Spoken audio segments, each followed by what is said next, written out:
Good morning everyone. मैं सागर अपने YouTube channel positive motivation में आप सभी का मोस्ट वेलकम करता हूं। और पॉजिटिव मोटिवेशन में आज हमारा डे नंबर 58 है आउट ऑफ 500 में से।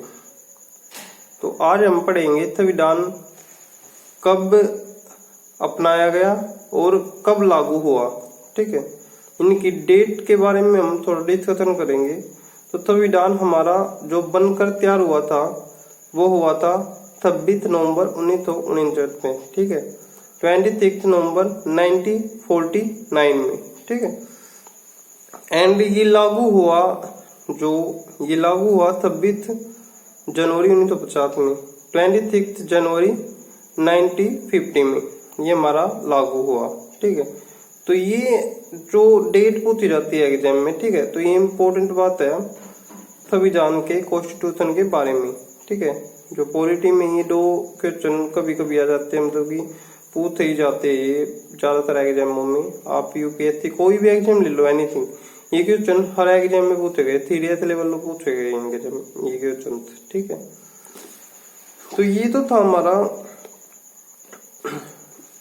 संविधान कब अपनाया गया और संविधान कब लागू हुआ। अब नेक्स्ट पॉइंट में हम पढ़ेंगे कुछ मोटिवेशन थॉट के बारे में। जैसे फॉर एग्जाम्पल ये बुक है, ठीक है, ये बुक है हमारी हिस्ट्री की। अब हमको इसको पढ़ना है तो किस तरीके से पढ़ेंगे। तो एक पढ़ने का तरीका है कि हम इसको डायरेक्टली पढ़ने लग जाए। ठीक है, 1 2 3 4 5 ऐसे डायरेक्ट पढ़ने लग जाए। और एक इसका तरीका इसमें से कुछ इंपॉर्टेंट पॉइंट उठाए और उनको रीडिंग करें। तो आपको तरीका दूसरे वाला चूज करना पड़ेगा क्योंकि आपके पास टाइम कम है। मोटिवेशन में एक टाइम की वैल्यू होती है, टाइम की बहुत वैल्यू, पीरियड ऑफ टाइम। अब हम कोई पीरियड लेते हैं, जैसे फॉर एग्जाम्पल हमें हिंदी का पीरियड चल रहा है हमारा, ठीक है, तो उसमें टाइम की वैल्यू है पीरियड ऑफ टाइम। ठीक है, क्योंकि टाइम लगेगा उसमें 45 मिनट या 40 मिनट का। अगर उसमें टाइम नहीं लग रहा है तो इसका मतलब किसी भी काम को करने में, दुनिया का कोई भी काम हो तो उसमें टाइम लगता है। अगर किसी भी काम को करने में टाइम नहीं लग रहा है इसका मतलब वो काम नहीं है।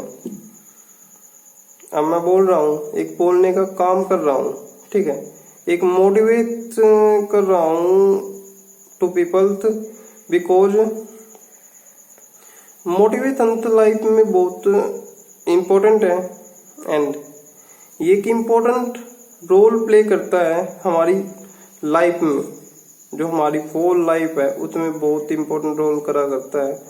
क्योंकि टाइम के बिना, अब मान लो अभी आप गवर्नमेंट जॉब की प्रिपरेशन कर रहे हो और आने वाले टाइम में आपको गवर्नमेंट जॉब मिल जाएगी, तो आपका टाइम पहले क्या था कि आप जॉब नहीं लगे हुए थे और अब क्या है, अब आप गवर्नमेंट जॉब लग रहे हो। ठीक है, तो ये कहने का मतलब है इस बुक का कि हमें इम्पोर्टेंट फैक्ट पढ़ के कम टाइम में ज्यादा वैल्यूएबल, मतलब ज्यादा रीडिंग करना है कम टाइम में। तो कम टाइम में ज्यादा रीडिंग कैसे करेंगे, इम्पोर्टेंट फैक्ट पढ़ के, ना कि पूरा बुक पढ़ के। पूरा बुक भी पढ़ सकते हैं अगर हमारे पास तो एग्जाम में बहुत टाइम है। अगर हमारे पास 1-1.5 महीना ही है फिर पूरी बुक को रीडिंग कैसे करेंगे, फिर तो हमें इम्पोर्टेंट पॉइंट रीडिंग करने पड़ेंगे। तो thank you so much everyone. ये मेरी छोटी सी वीडियो होती है 3 से 4 मिनट की। आप सभी को ये वीडियो कैसी लगी कमेंट बॉक्स में कमेंट करके जरूर बताएं। एंड वीडियो को लाइक शेयर कमेंट करें और आप सभी के कमेंट देख कर मैं आगे तय करूंगा कि वीडियो में और क्या चेंज करने हैं या फिर मुझको अपना जो फिल्टर वगैरह सेट करने हैं, जो भी है, मतलब कि एडिटिंग करनी है, एडिटिंग नहीं करनी है वीडियो में, तो ये आप सभी के कमेंट देखकर मुझको पता चलेगा। तो thank you so much everyone.